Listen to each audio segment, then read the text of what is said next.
that has been created. Meanwhile, 16 people have been arrested as part of a major Garda crackdown on crime gangs in Drogheda, County Louth.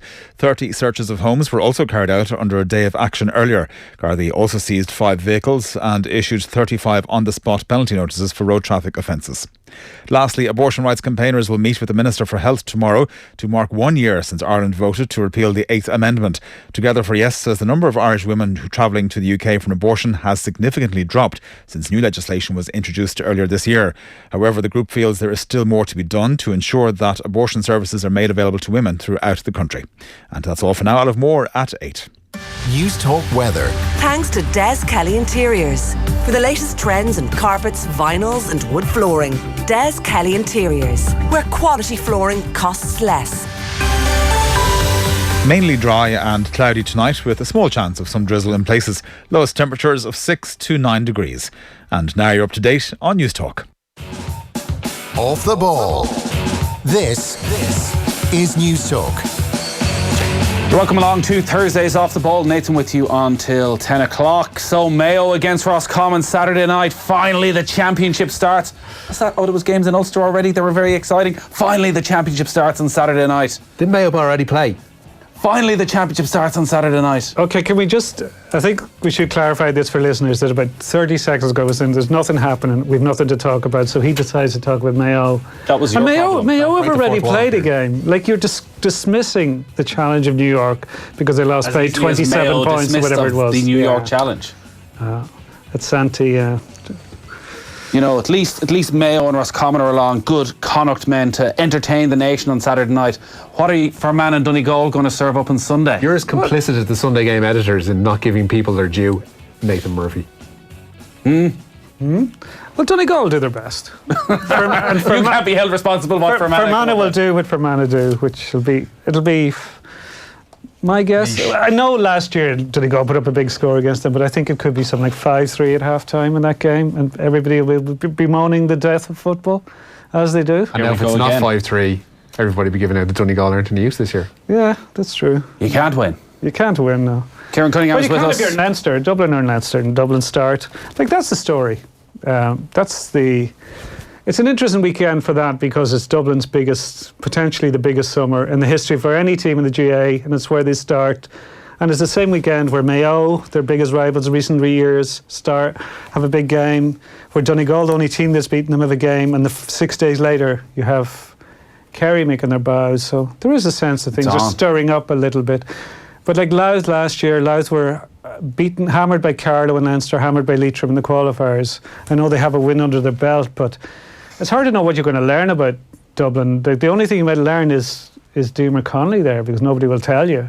And if he doesn't appear for the first game, do you see a way back for him? Yeah, like when is he going to appear? Like if you want to use him, surely you want to use him in Leinster and get him back up to speed. See, am I extremely naive after all the success that Jim Gavin's had and all he's done? That I was just going to say, a typical naive Mayo man going up against Jim Gavin, that he wouldn't do such a thing as play mind games when it comes to Diarmuid Connolly. Why doesn't he just come out and say what's happening? Do you think that he's waiting for the moment to unleash Connolly in a Leinster final and the roar of the crowd? I genuinely think the last couple of weeks he hasn't been sure what is happening, because the understanding is that an invitation was put out there for Diarmuid to go to training. So but we don't know. Like if you try and go anywhere near Dublin training, you have people checking your registration numbers to see should you be anywhere in the vicinity. So who the hell knows? He could be training. Well, if nothing else, surely if he was training, it would have come out. But from where? Who's going to tell you? Does the women's team not train up there, or do? No. Do the underage teams not train up there? Are the hurlers not up there? You'll have 11-year-olds signing NDOs that you haven't seen anything at all. Do you remember when Ireland used to train out Malahide United? And remember they put up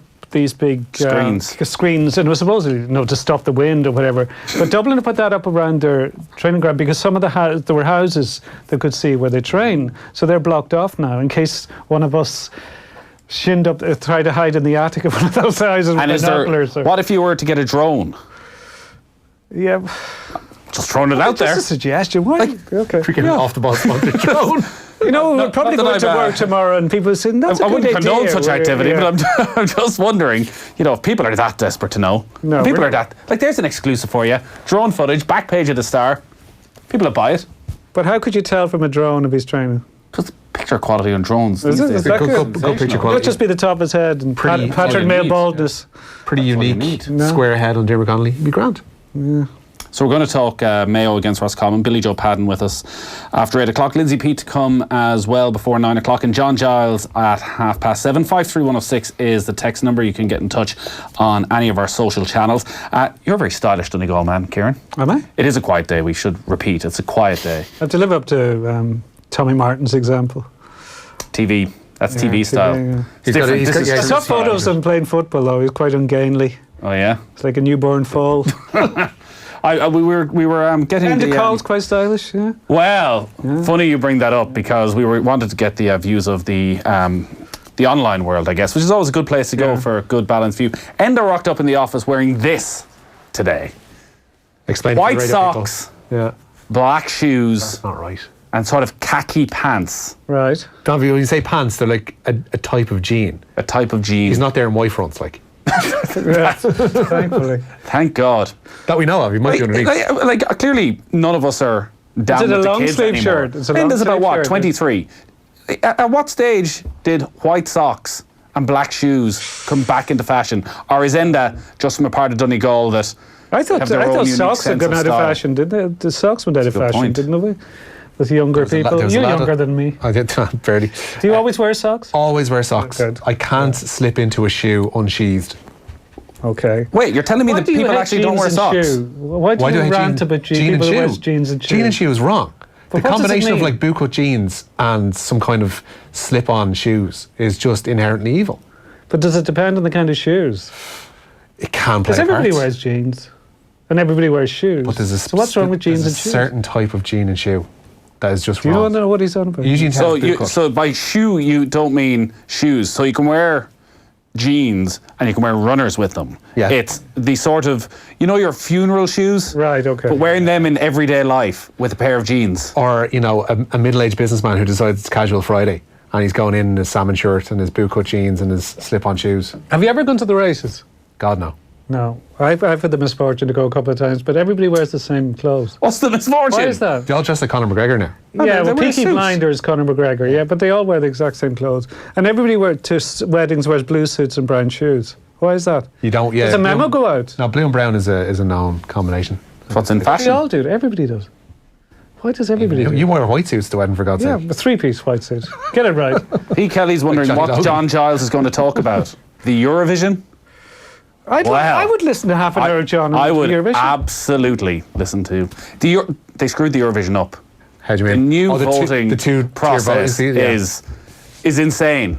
So Sweden, who I thought were very good, I had an interest in, and Sweden topped the public poll. Which was first? No, the jury poll. the jury poll. Yeah. And then they do this bizarre thing where they just throw hundreds of points at countries.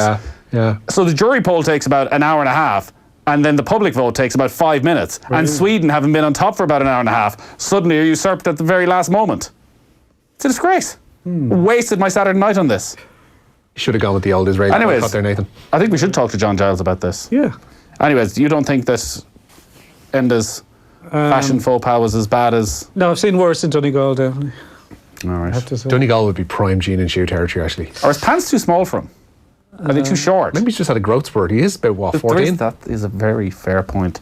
So on this day of days, Richie, of breaking sports news, it's all happening.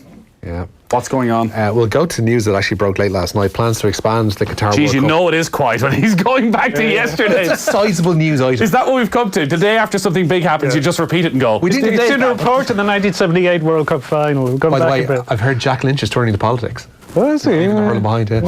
Wow. Plans to expand the Qatar World Cup to 48 teams have been shelved. FIFA President Gianni Infantino have been exploring the idea of adding 16 more sides to the competition 4 years ahead of schedule. But Qatar's poor diplomatic relationships with their neighbours mean that acquiring additional venues had proved problematic. So the 2026 World Cup in the US, Canada and Mexico will be the first edition of the 48-team tournament. Thank Christ for that.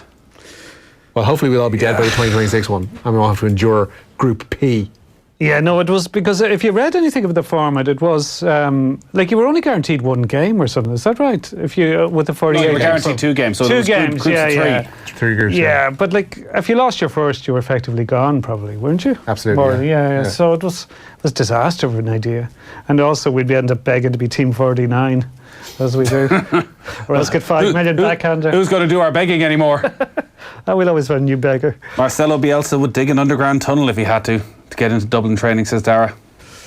This is the kind of stuff Louth just aren't engaged in, sadly, isn't it? They don't have the resources. Jim McGuinness climbed it. Remember the spy up the tree? Yeah. Was that true? Kildare? It was true, yeah. There's a guy from Glenties who I think he was possibly best man at Jim's wedding who did it, but he lives down there, so he does musical theatre in Listowel or something, which is interesting. He might have got a bit of heckling after The that. natural sideline. Well, he was doing his Gilbert and Sullivan or whatever the hell they do. Queeveen on Twitter says Gilbert black and Sullivan, there's shoes. both. I know, yeah, but always better. Black shoes and jeans a no-no, except in Roscommon, where it's the height of fashion. Roscommon. We've really gone for But lowest they're strange denominator breed, stuff though. tonight. Roscommon are not breed. I'll go along with that. Speaking of which, Captain Diarmuid O'Connor has been restored to the Mayo side for Saturday's Connacht football semi-final with the poorly dressed Roscommon people.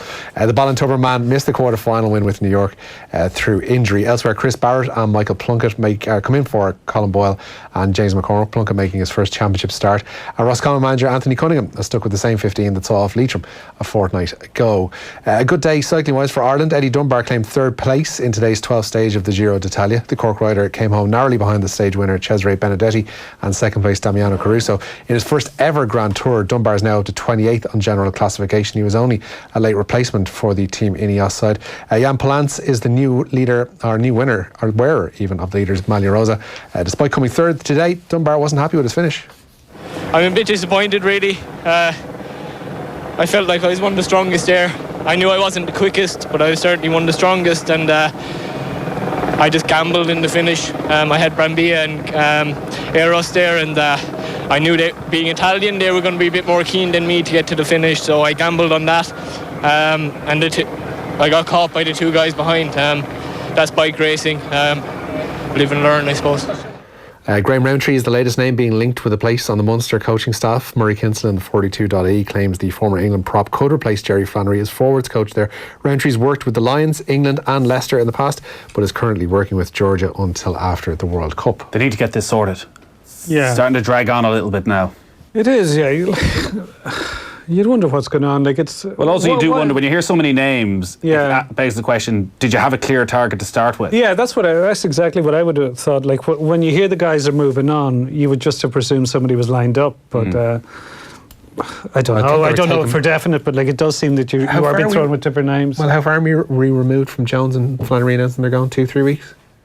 At least one of them was a surprise though, that they'd be going. I'm presuming that. Well, I think both of them were a bit of a surprise, and it seemed as though Munster wanted to keep them, so maybe it came as a complete and there were a lot of So conflicting you're stories about their salary packages as well. Like some said they were described as yellow pack deals, but others said they were quite well paid. So nobody's going to come out and clarify that. That's for certain. So. I can't believe, Richie, on this quiet Thursday, if this is mentioned, you didn't lead with the golf, so I could mention that Golf Weekly is back after a little bit of an absence, and it's quite a show, Kieran. Ricky Elliott was on with us. Brooks Koepka's caddy. Oh, what do you mean, shaking a head? Right, okay. From Port Rush. Brooks Koepka's caddy. I thought you meant he was in Def Leppard. That's Joe a mixture. But is there Ricky as well? No? I don't know. As your brother. Joe Elliott used to be on... Joe Elliott, right, at the height of Def Leppard's fame, used to be a team captain on an RTE pop show called Number One. Yeah. Like, when Def Leppard Dave Fanning, the other captain. He was. Yeah, but he used to see him everywhere in Dublin, like back in the day. But there's always been a question, were they actually that famous? Yes. Were they? Leopard sold like massive amounts of records when people sold massive amounts But of were they not records. terrible? Yeah, but there's also that, but like still. My wife likes them, but I tell her they're terrible now. But there you go. But I remember back in the day when you'd go out to whatever the supposedly trendy bar. Well, even before that, Pink Elephant, which is kind of it's the same building actually. I think it's Pink Elephant became Rayners, but because they were all here tax exiles like Jim Kerr, Simple Minds, Lisa Stansfield, Def Leppard. Yeah. So that's where they used to socialise. So we were the Monaco of the day. We were, yeah. Yeah. There were a load of them out there. That's why you had Damon Hill lived here and Dalkey. Like they didn't pay tax. Good stories about UB40 making albums here as well. Yeah. What about the Water Boys? I presume they just came for the love of They like the diddly eye. West. Yeah. The raggle-taggle gypsy O. Okay. Anyways, never mind that tangent. Ricky Elliott is on Golf Weekly. Very interesting man, who obviously made a lot of money over the last couple of years. Brooks Koepka, though, do you know this? No. Definitely, I know nothing about him, so go on. You don't know nothing about Brooks Koepka, 4-time major winner. That's why you should tune in. He's a tremendously boring man, though. No, he's not. He's just keeping it to himself. He's getting more interesting. You give out about Jim Gavin for the very same. Well, Joe says Jordan Spieth is the most interesting sports person in the world. It's right up there, and he's playing bloody well. Bloody well this week. Why is he so interesting? What does he do, or what's so interesting about him? He's got a sort of, well... I'm genuinely interested. I was going to say, he has an external monologue of when the ball is in the air, he talks to the ball, and he's very conversational. I can tell you that doesn't work. On the course. Well, where's he this week? Check the latest scores in the PGA Tour, Richie, and get back to me. I'm just saying, talking to his balls is not going to do anything for him. Dear God, we're not going down that route. You've lowered the tone. I have. I normally do that, but you've lowered it this time. Fair enough. He just has an incredible fight speed. Right, okay. That make him interesting. He's not the most, maybe he doesn't have the most interesting views in the world. I think as a sports person in action, he's one of the most interesting sports people. Off the course, I wouldn't say he's overly exciting. He's a crack you. Bloody hell. He's a what, sorry? Crack you. Anyways, where's Jordan Spieth? How do you spell in the PGA Tour?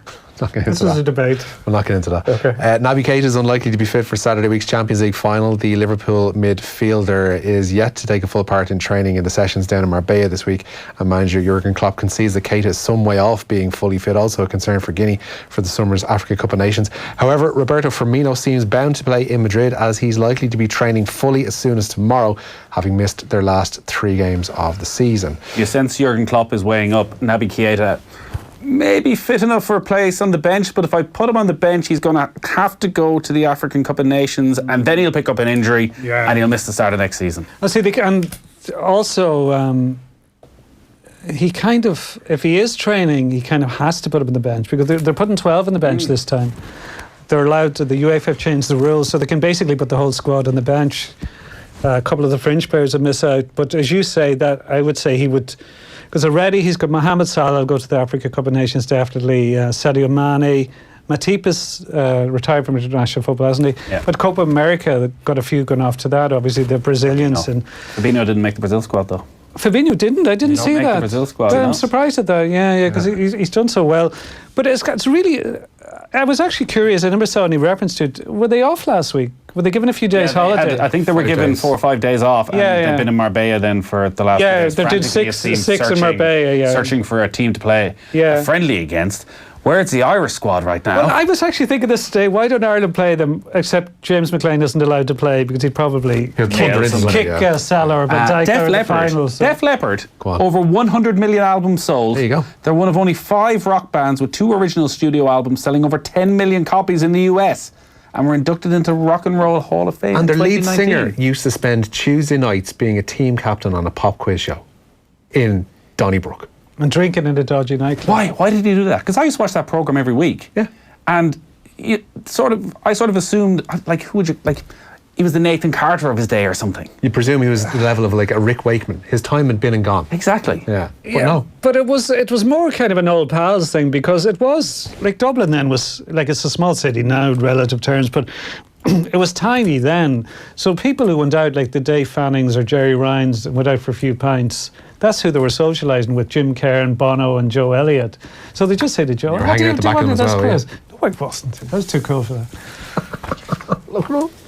Wow. Paris Saint-Germain president Nasser Al-Khelaifi has been charged with corruption. He's been under investigation since March over the bidding process for the 2017 and 2019 World Athletics Championships. Doha won the right to host this year's championships, having missed out on London to London for the 2017 edition. Investigators are looking at a pair of $3.5 million payments made by an Al-Khelaifi-owned company to a sports marketing firm. On top of his PSG presidency, Al-Khelaifi sits on the UEFA Executive Committee following election by the European Club Association. The new voting system in the Eurovision is genius. It's ruthless. Watch the momentum. When Sweden hears he's only got 54 points from the public, it's like when Lisa broke Ralph's heart at the Krusty Show. Great TV. When what? Lisa broke this is Ralph's heart. I've never watched The Simpsons. What? No. I know you constantly worse make than anything- references. that's and worse I than have anything- no idea no, what you're on that's about. just bizarre. I don't Because really he remember always any makes of it references to Simpsons. Well, you wouldn't have had the chance. I don't watch The Simpsons or shows about dragons, so I'm kind of out of place in here. What, you don't watch Game of Thrones? No. Well, you don't listen to Andy Lee on the Off the Wall podcast? I like Andy Lee, but he has haven't listened to his the podcast? flaws.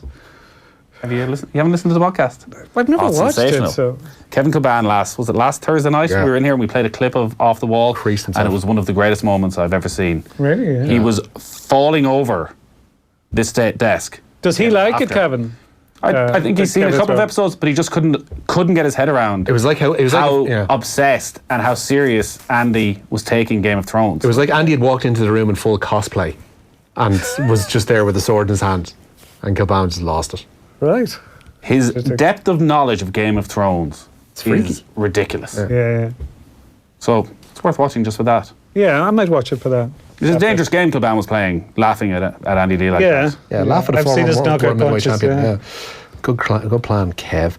Republic of Ireland captain Seamus Coleman says the current side can put their recent poor record with Denmark behind them. The 5-1 defeat that cost Ireland a place at the 2018 World Cup is sandwiched by a trio of scoreless draws. But Coleman says next month's Euro 2020 qualifiers with Gibraltar and Denmark can be approached with a lot more confidence.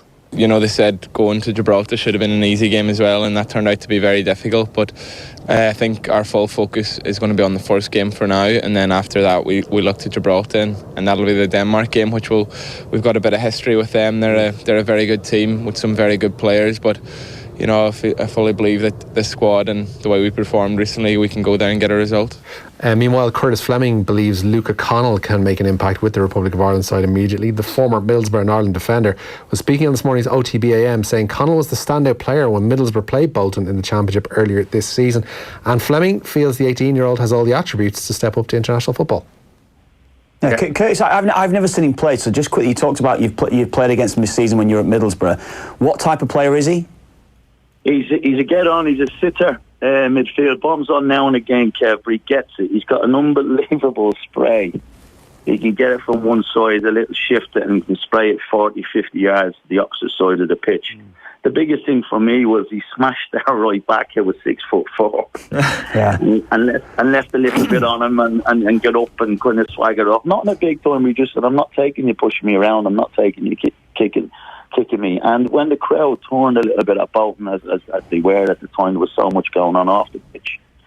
He just seemed to be that one guy that just kept going to get it. And I think that's the bravest part of football, going to go and get the ball when things aren't going right. So straight away, everybody, there's no doubt, you know, Middlesbrough, when I was there, we were talking about him after it. I'd say there was 10, 12 scouts there that night looking at him and that. So he's going to be a top player, but we don't know how he's going to live. He's 17. We don't know what's going to happen, Kev, but there's no doubt that if we can get him into an Ireland shirt, and he wants to be there and he wants to play, there's no doubt he'll be playing with Ireland for the next 10, 15 years. Yeah, and there's lots more from Curtis Fleming in that interview on his own managerial ambitions and his relationship with Brian Kieran. You can find that on OTBM, our sports breakfast show that's on every weekday morning from 7:45. You'll find it on offtheball.com, YouTube, Twitter and Facebook, so you can start your day with Off the Ball, and you can see our social channels for full broadcast. I owe you an apology, Richie, Why is that? for accusing you lowering the tone. I hadn't heard Curtis, so there. What did I miss? We'll move on. Okay. We'll move on. Luca Connell, are you throwing him on for a minute against Gibraltar? Get him capped. No chance. Get him capped. No. Get him capped. He's going to be on the bench anyway, you presume. Get him capped. Lock him down. No. Let's not make the same mistake for the third time. I agree with Richie. I'd be completely cynical and ruthless about this. Totally. Yeah. Because then it doesn't become a Everybody decision. else is. Why should we be nice about this? Everybody else is riding Fine. roughshod. So what? So what? So is, it's not that... well, Trent Alexander-Arnold was playing Champions League at 18, so... Yeah, but Luca Connell isn't playing Champions But I League. actually had a look today who's been reported has been interested in him in the last few months. I think it's 7 current Premier League clubs, including Tottenham. You know, so a lot of people have been keeping tabs on him because, you know, you can just make the assumption because he was relegated with Bolton that he's not up to it, but people have rated him really highly since he came into the team in January, so... One more story, Richie. Yeah, the man placed in charge of organising boxing at next year's Olympics claims he was totally unprepared to take the role. Morinari Watanabe is the International Gymnastics Federation president and was confirmed by the IOC yesterday as the man to head up the task force replacing Aiba in Tokyo. Watanabe has been given a deadline of next month to formulate a qualification process, but admits he does not quite understand the situation around boxing. However, he says he will consult boxers and address their concerns. He's not alone in that anyway. Yeah. Paul Dunn and Michael Hoey just 2 shots off the lead after the opening round of the maiden Denmark. The Greystones golfer and the Ulsterman 3 under par following opening round 68. There's a 5-way tie for the lead there with the English trio Paul Waring, Tom Murray and Matthew Southgate joined on 5 under par by Alejandro Canizares and Eduardo Molinari. All right, Richie, Kieran, thank you very much. So Billy Joe Padden coming up after 8 o'clock, looking ahead to Mayo against Roscommon. John Giles next. Off the Ball on News Talk. Tech Talk with Jess Kelly. Coming up this week, I